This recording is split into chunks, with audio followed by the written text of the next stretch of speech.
Excuse me, நீங்க மாதவி தானே? இல்ல, எனக்கு நல்லா ஞாபகம் இருக்கு, நீங்க மாதவி தான்.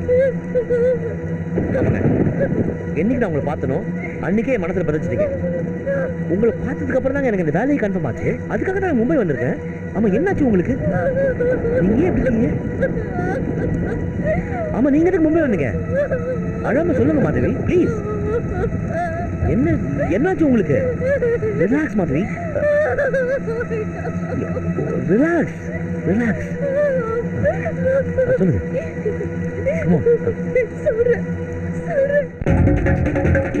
சீக்கிரம் சீக்கிரம் சீக்கிரம்.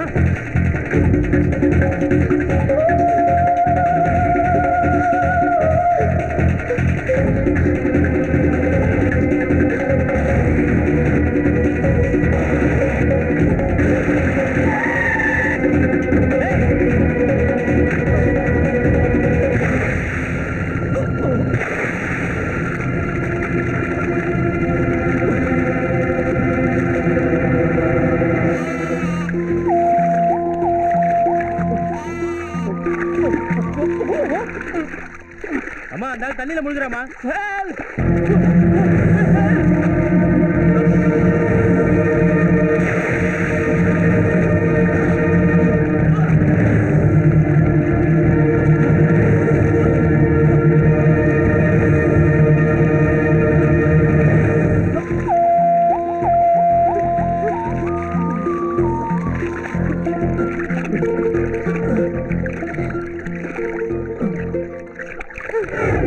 நீங்க யாரு?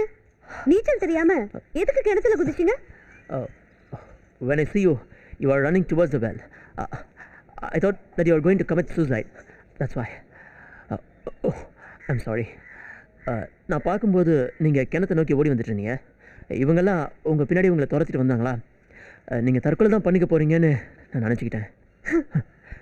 நம்ம கண்ணு முன்னால் ஒரு அழகான இளம்பெண் சாகிறதா? உடனே காப்பாற்றணுங்கிற எண்ணம் தான் எனக்கு வந்துச்சு. வேறு எதுவும் என் மைண்டில் இல்லை.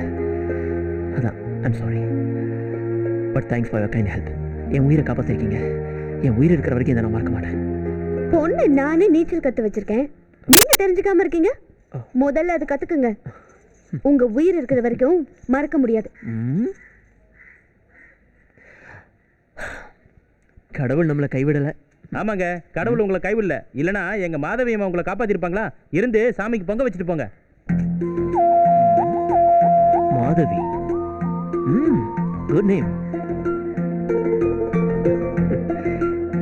இருந்து பொங்க வச்சுட்டே போறேன். Gangsta, fooling you, no, schooling you, yes. Gangsta, fooling you, no, schooling you, yes. Gangsta. ஐயோ, இதுக்கு தான் அவங்கவுங்க ஸ்டைல் அவங்கவுங்க பண்ணணும். இப்படி அமைதியா போடுறதும் நம்ம ஸ்டைல். வீசி. Gangsta, fooling you, no, schooling you, yes. Gangsta, fooling you, no, schooling you, yes. Gangsta.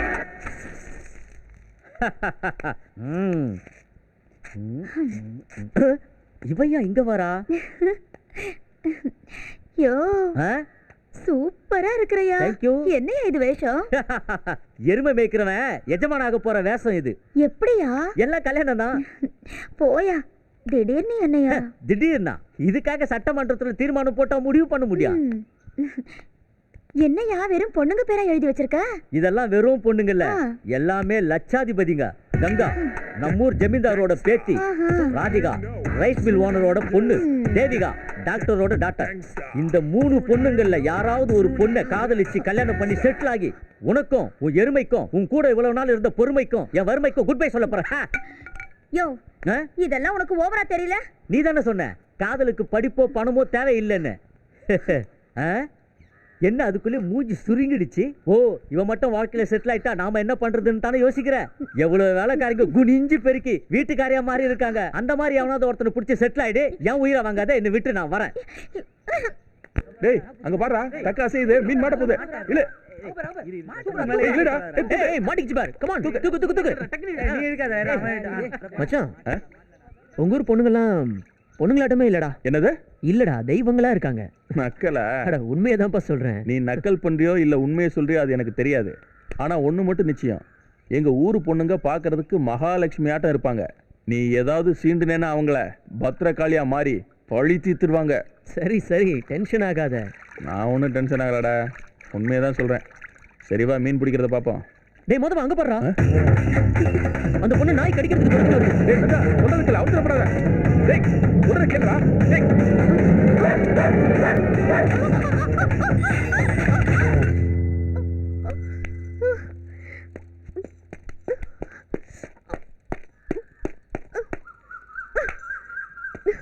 எதுக்கு என் மேல கல் எடுத்து அடிச்ச? உங்க மேலயா? நாய் உங்களை கடிக்க வந்துச்சு, அதை துரத்த கல் எடுத்து அடிச்சேன். That's it. யோ, உனக்கு என்ன பைத்தியமா? எதுக்கு ராஜா என்ன கடிக்க ஓ, வருது? ராஜா உங்களை கடிக்க வரலீங்க, அந்த நாய் தான். நிறுத்தியா? நான் இல்ல ராஜா. ஹலோ, நாயை நாயின்னு சொல்லாம என்னன்னு சொல்லுவாங்க? இன்னொரு தடவை என் ராஜாவை நாயின்னு சொன்ன எனக்கு ரொம்ப கோவம் வரும். அப்புறம் நான் என்ன பண்ணுவேன்னு எனக்கே தெரியாது. நந்தா வாடா, எதுக்கு வீண் பிரச்சனை? கொஞ்சம் சுமாரா மாதவா. ஏதோ கிணத்துல என் உயிரை காப்பாத்தின பொண்ணாச்சே, போனா போது ஹெல்ப் பண்ணலான்னு வந்தா ரொம்ப ஓவரா பேசுற.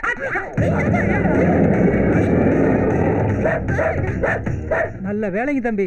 அந்த நாய் உங்களை பலமாக கடிக்கல, லேசாக தான் கவ்வி இருக்குது.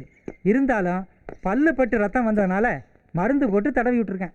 அப்புறம் ஒரு முக்கியமான விஷயம், எல்லாரும் நல்லா கேட்டுக்குங்க. அந்த நாய் உசுரோடு இருக்குதா இல்லையான்னு 15 நாளைக்கு நீங்கள் அதை கண்காணிக்கணும். ஏன்? 15 நாளைக்குள்ள அந்த நாய் செத்து போச்சுன்னா செத்து போச்சுன்னா தம்பியும் செத்து போயிடுவாரு. என்ன சொல்றீங்க? தம்பியை கடிச்ச அந்த நாய் செத்து போச்சுன்னா நாயோட விஷம் தம்பிக்கு ஏறிடுச்சுன்னு அர்த்தம். அதுக்கான அறிகுறி என்னன்னா, தண்ணியை பார்த்தா நக்கி குடிக்கணும்னு தோணும், கம்பத்தை பார்த்தாலே காலை தூக்க தோணும், அப்புறம் ஆற பார்த்தாலும் கடிச்சு கொதறணும் போல இருக்குமாக்கும். அப்படி இருந்தா இந்த வைத்திய முறையவே மாத்திரணும். இப்போ நான் என்ன செய்யணும்? கோவப்படாதீங்க தம்பி. என்னுடைய நேரடி கண்காணிப்புல ஒரு 15 நாளைக்கு நீங்க தங்கி இருக்கணும். இம்பாசிபிள். 2 நாள் தங்கினதுக்கே பல லட்சம் லாஸ். 15 நாள் தங்கினா பிசினஸ் இழுத்து மூடிட்டு போக வேண்டியதுதான். தம்பி, பணம் எவ்வளவு போனாலும் சம்பாதிச்சு போடலாம், ஆனா உயிர் போனா சம்பாதிக்க முடியுமோ? வைத்தியர் உங்க நல்லதுக்கு தானே சொல்றாரு, கேளுங்களேன். நீங்க பேசி ஒரு முடிவுக்கு வாங்க. இதை வர சரி சரிங்க, நீங்க சொல்றதுக்காக நான் இங்க 15 நாள் தங்குறேன். அப்புறம் உங்க ராஜா நல்லா இருக்காருன்னு உங்க வீட்டுக்கு வந்து தினம் நானே பார்த்துட்டு போறேன். ஐயோ, அப்படி எதுவும் பண்ணிடாதீங்க, பெரிய பிரச்சனையாயிடும். அப்ப என்னதான் என்ன பண்ண சொல்றீங்க? தினமும் நானே உங்க இடத்துக்கு ராஜாவை கூட்டிட்டு வந்து காட்டிட்டு போறேன். தேங்க்ஸ். இந்த உதவி மட்டும் நீங்க செஞ்சிட்டீங்கன்னா என் உயிர் இருக்கிற வரைக்கும் உங்களை மறக்க மாட்டேன். இப்போ என் உயிரே உங்க கையில தாங்க இருக்கு. சரிங்க. ஐயா வணக்கம். வாங்க தரகரே, என்ன விசேஷம்? நம்ம வீட்டு பக்கம் வந்திருக்கீங்க? நல்ல விஷயமா பேசத்தான் அம்மா வர சொன்னாங்க. கமலா, கமலா இதோ வந்துட்டேங்க. இங்க வா. வணக்கம்மா. எதுக்கு கமலா தரகரை வர சொன்னேன்? எல்லாம் நம்ம பொண்ணு விஷயமா பேசுறதுக்கு தாங்க வர சொன்னேன். ஐயா, பாப்பாவுக்கு கல்யாண வயசு வந்துருச்சு, ஒரு நல்ல சம்பந்தம் இருக்கு. பையன் கம்ப்யூட்டர் இன்ஜினியர், சென்னையில பெரிய கம்பெனில வேலை பார்க்குறாரு. பாரம்பரியமிக்க குடும்பம், உங்க தகுதிக்கு ஏத்த இடம். முடிச்சுட்டுங்களா? தரகரே, என் பொண்ணு இன்னும் குழந்தையா தான் இருக்கா. இன்னும் ஒரு 2 வருஷம் பொறுத்து கல்யாணம் பண்ணலான்னு இருக்கேன். என்னங்க, கொஞ்சம் யோசிச்சு பாருங்க. நல்ல குடும்பம்ன்றாரு, நல்ல பையன், நல்ல வேலை வேறேன்றாரு. இது மாதிரி எல்லாம் அமையும் போது நாம கல்யாணத்தை முடிச்சிடணுங்க. நாமளா தேடும்போது இது மாதிரி கிடைக்காதுங்க. அதனாலதான் என் பொண்ணு அதிர்ஷ்டக்காரி, எல்லாம் நல்லபடியா நடக்கும்.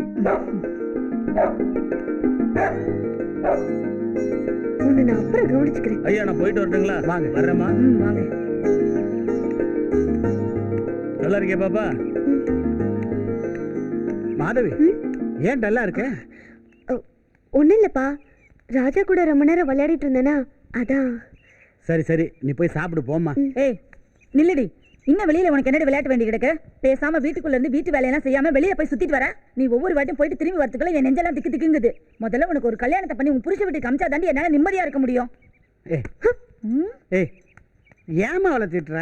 நம்மளுக்கு என்ன 5 பிள்ளைங்களா இருக்கு, இருக்கிறது ஒரு பொண்ணு, அதான் செல்லமா தான் வளர்க்கணும். ம் ம் ம் ம்.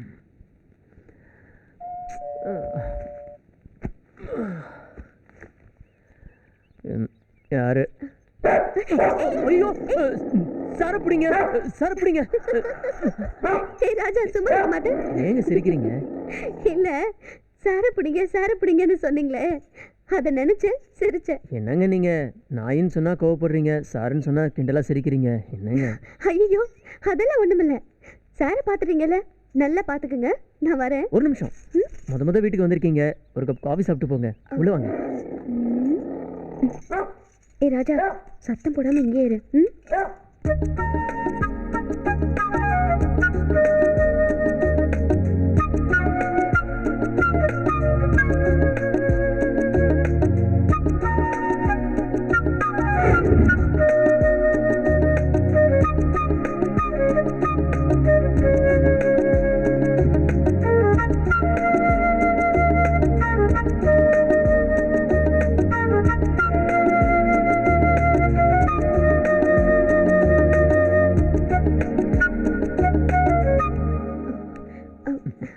ஸ்பெஷலாக உங்களுக்காகவே போட்ட காஃபி சாப்பிடுங்க. Excuse me.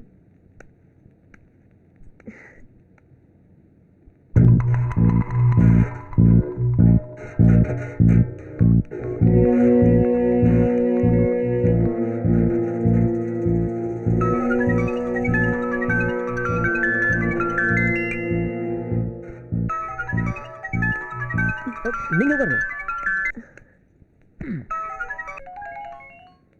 ஹலோ.